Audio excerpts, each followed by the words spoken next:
আজকের ক্লাসে আমরা শিখব কিভাবে বিভিন্ন ধরনের ফুড আইটেম ড্রয়িং করতে হয়। আজকের ক্লাসে আমরা পুডিং ড্রয়িং শিখব। হ্যাঁ, পুডিং আমার খুব পছন্দের একটা খাবার, আশা করি তোমাদেরও ভালো লাগবে। তাহলে আমরা আজকে শিখি কিভাবে পুডিং ড্রয়িং ও স্কেচ করতে হয়। হ্যাঁ, সাথে আমরা শিখবো কিভাবে শুধু তো পুডিং তো আঁকবো না, পুডিংয়ের সাথে সাথে একটা প্লেট আঁকাও শিখবো। ঠিক আছে, তাহলে দেখো জাস্ট একটা প্লাস সাইন দিয়ে কিভাবে আমরা প্লাস সাইন এবং টি দিয়ে হ্যাঁ কীভাবে আমরা পুডিং আঁকবো। তাহলে আমি প্রথমে আগে দেখো আমি হালকা করে একটা লাইন দিলাম, তারপর এই যে এখানে আরেকটা লাইন দিলাম, মানে একটা প্লাস সাইনের মতো করেই দিলাম। উপরের দিকে আমি জায়গা বেশি রাখছি, নিচের দিকে জায়গাটা কম। দেখো আমি দুই পাশে সমানভাবে লাইনটা নিয়েছি। ঠিক আছে, তাহলে আমরা এখানে এখন আগে একটা ওভাল শেপ দিব। হ্যাঁ,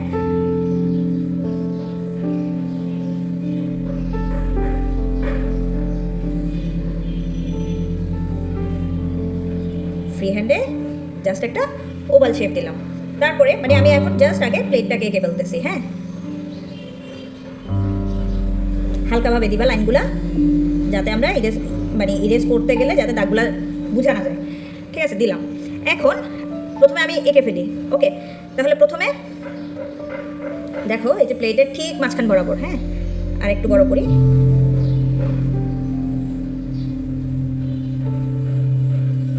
প্লেটের ঠিক মাঝখান বরাবর আমি কি করছি, একটা হাফ ওভাল দিলাম।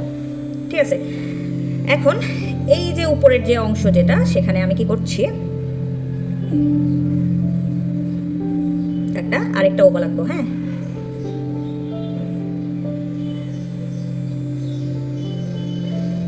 ওভাল এঁকে এটা এই লাইনটা কি হবে, এই লাইনটা হবে সমান লাইন।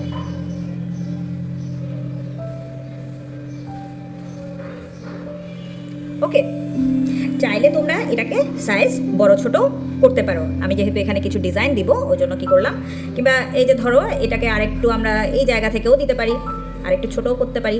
হ্যাঁ,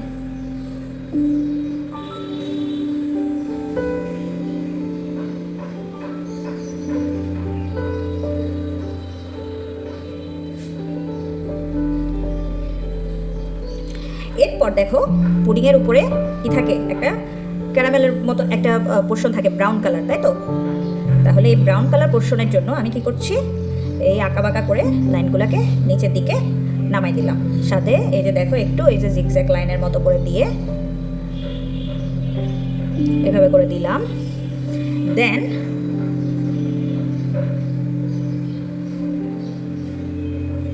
ওকে, এই যে এই জায়গায় এটাকে নামাই দিলাম। তাহলে আমাদের ড্রয়িংয়ের কাজ শেষ। দেখো ড্রয়িংটা কত সহজ। হ্যাঁ, এখন আমি বাড়তি যত লাইন আছে না, বাড়তি লাইনগুলোকে ইরেজ করে দিব।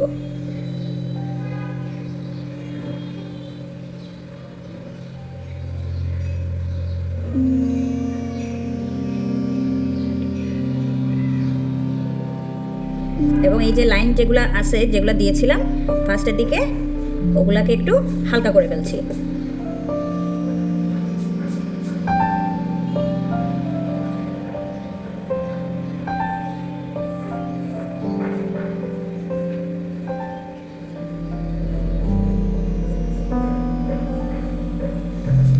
ওকে, এখানে ধরো আমি আরও কিছু উপর দিক থেকে ধরো কিছুটা ক্যারামেলের অংশ পড়ছে, ওভাবে করে আমি এখানে কিছু ছোট ছোট জায়গা তৈরি করলাম। হ্যাঁ, এখন এটা আমরা অনেক বেশি মাত্রার কোনো স্কেচ করব না, জাস্ট নর্মাল একটা স্কেচ করব। দেখো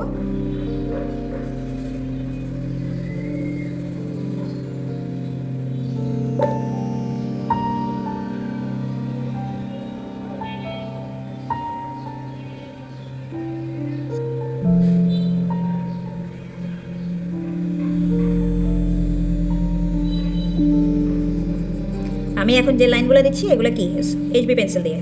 হ্যাঁ, এতক্ষণ পর্যন্ত আমরা কীভাবে ড্রয়িং করলাম, আমি সবসময় যে ক্লাসে বলি যে ড্রয়িং করবে কীভাবে, এইচবি পেন্সিল দিয়ে। হ্যাঁ, একদম হালকা করে ড্রয়িংটা করতে হবে। এখন আমি এখানে কিছু হালকা পাতলা কী করছি, স্কেচ করে দিচ্ছি। এই পাশটাকে আমি একটু আলো ছায়ার ব্যাপারটা রাখবো, সো আমি এই পাশে একটু ডার্ক করছি।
আছে এই যে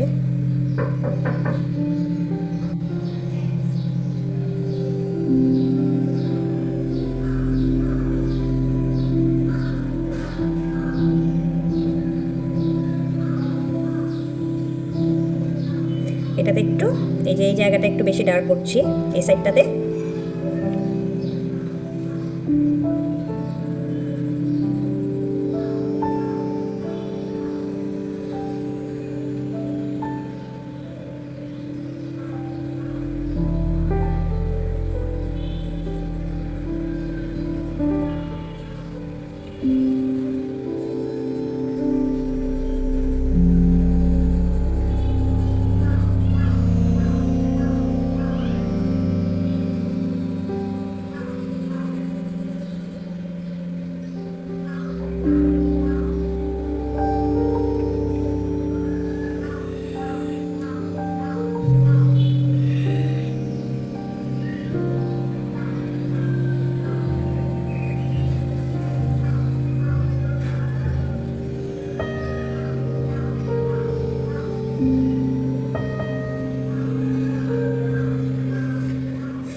এখন আমরা কি করব, আমরা জাস্ট এই যে দেখো আমরা পেন্সিল শার্প করার সময় যে কার্বনগুলো থাকে এগুলো দিয়ে এখন আমি যেখানে যেখানে ডার্ক করার ওই জায়গাগুলোতে একটু ডার্ক করে দিচ্ছি। এই যে এই সাইডটাকে আমি বলছিলাম না যে একটু ডার্ক রাখবো, হ্যাঁ।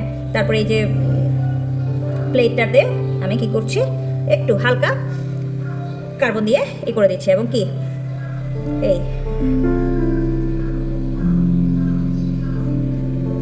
যেখানে প্লেটটা রাখা আছে সেখানে কি করছি একটু এই কার্বনটা দিয়ে একটা শেড নিয়ে আসলাম এবং এই জায়গাটা একদম আমরা 8B পেন্সিল দিয়ে কি করছি একদম ডার্ক করে দিচ্ছি, যেহেতু এটা কি বুঝাচ্ছি ছায়া বুঝাচ্ছি, হ্যাঁ।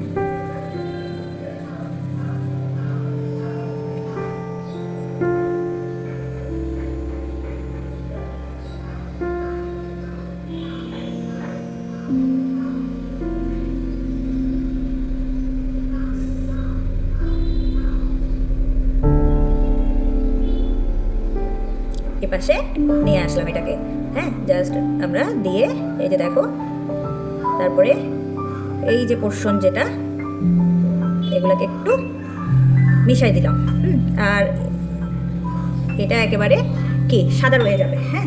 এই যে এই পোর্শনগুলো কি একদম সাদা রয়ে যাবে। তাহলে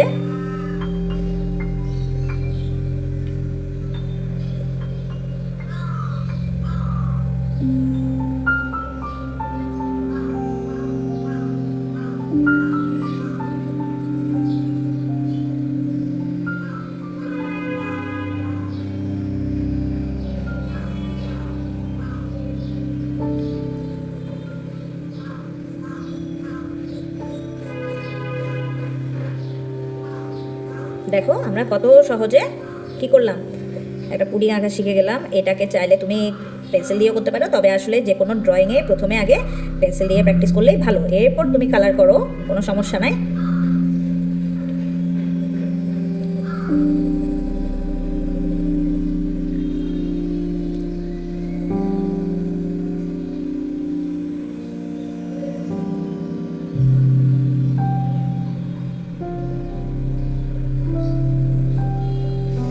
ঠিক আছে, আজকের ক্লাসটা এখানে শেষ করছি। ভিডিওটি যদি তোমাদের ভালো লেগে থাকে তাহলে অবশ্যই লাইক, কমেন্ট এবং শেয়ার করো, আর চ্যানেলটা সাবস্ক্রাইব করে পাশে থাকা বেল আইকনটা ক্লিক করে রেখো যাতে নতুন নতুন ভিডিও নোটিফিকেশন তোমাদের কাছে পৌঁছায়। আর যদি কোনো কিছু বুঝতে যদি সমস্যা হয় বা তোমাদের কেমন লাগছে সেটা কমেন্ট সেকশনে জানিও, আর কোনো সমস্যা থাকলে সেটাও কমেন্ট সেকশনে জানিও। আমি পরবর্তী কোনো একটা ভিডিওতে সেই সমস্যাগুলো সলভ করে দেওয়ার চেষ্টা করব। ঠিক আছে, ভালো থেকো।